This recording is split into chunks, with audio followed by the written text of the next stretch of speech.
Luluto na naman tayo ng ating low calorie, high in protein. With salmon, onion, and tomato, and pepper, and we have spinach later. I'm going to put. Are you done?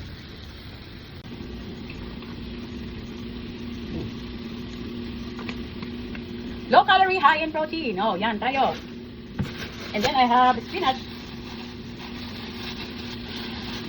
This one. I'm going to put half of this in this. Of course, we squeeze one lemon.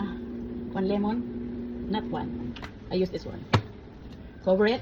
And then later we'll just, after this one, just put this one. It's done. No oil, just salt and a little bit of pepper. And then onion, tomato, and pepper. And then this one. Low calorie, high in protein. Just cover it. And I'll be done after 2 minutes. That's my lunch. Guys, it's done. Look at this.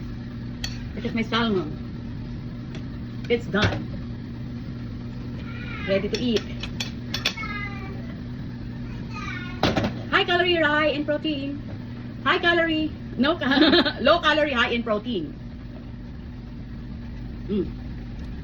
Ito na yung ating low in calorie, high in protein, and I have here rice, 100 grams, and this is actually all in all, this is 500 calories, but I make it half. I'll eat the half of this. It's 250 calories, so that's why. So this is the half of the half.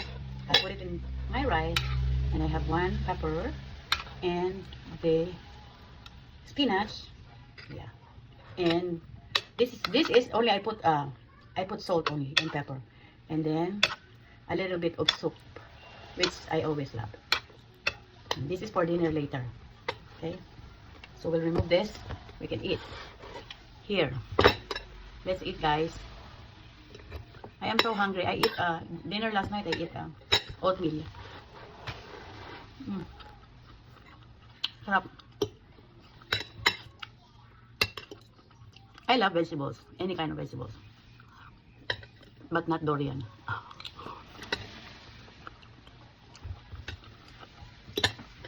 Durian is fruit.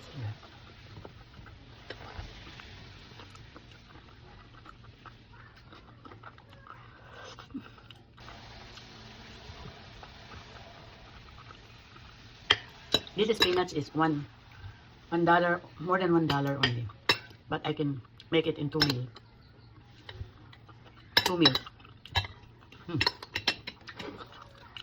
Magmumuni-muni muna akong kumain ito, guys. Thanks for watching.